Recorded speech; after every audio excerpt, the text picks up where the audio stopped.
Hello. This is JT. Just before I got started on this, I just wanted to tell you this here. Of course, I don't claim to be the source of information. The that is the Most High God. He's the source of all information. I don't even claim to be the resource of this information because I didn't study it myself. Someone else taught it, and I'm just repeating exactly what he taught. Now, this is what people need to understand. Now, in Ephesians chapter 6, verse 10, it says, "For we wrestle not against flesh and blood, but we wrestle against principalities, against powers, against rulers of the darkness of this world, against spiritual wickedness in high places."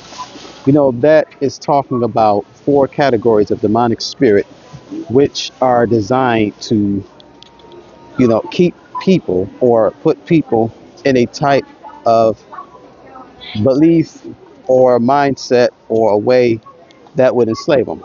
So, describing these four categories of demonic spirit, first you have principalities. Principalities, these are principality, the main title under principality demons are territorial demons. These are governmental demons, demons who are responsible for guiding people to operate in government. And the next you have powers. These are economic demons, demons who operate through people in the economy. I remember it back in the school in our days, they were saying the last thing they wanted people to know about was economics. And so if anybody knows about that, they'll probably come into that. Now the next category is rulers of darkness. Now, darkness is the absence of light. So when it talks about rulers of darkness, because light is knowledge. So when it talks about rulers of darkness, it's talking about demons who are responsible for keeping people ignorant. These are demons who operate in the humanitarian part, and the vehicles for ignorance are education, media, and entertainment, television. In our case, a lot of our phones too. And so the last one is divinity, which are spiritual wickedness in high places.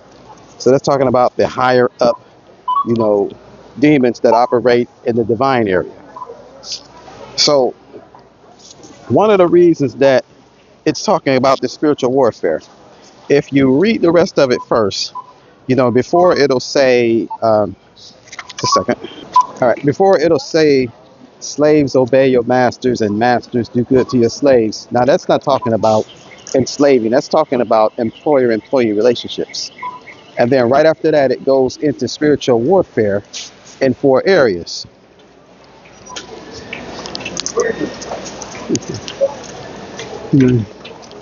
So it's showing that in these areas, you might have to deal with demonic forces. So it's telling you that for that reason, you need to put on the whole armor of God so that you will be able to stand against the wild schemes of the wicked.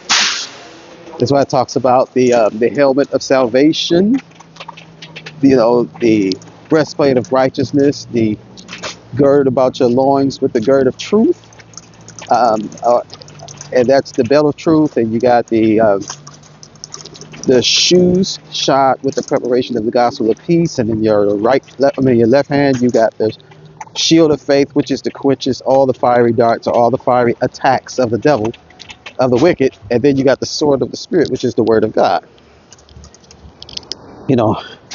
So it's saying every day you read that and you need to put on that armor because you might have to deal with demons in these areas here. So I just wanted to let you know that this is JT.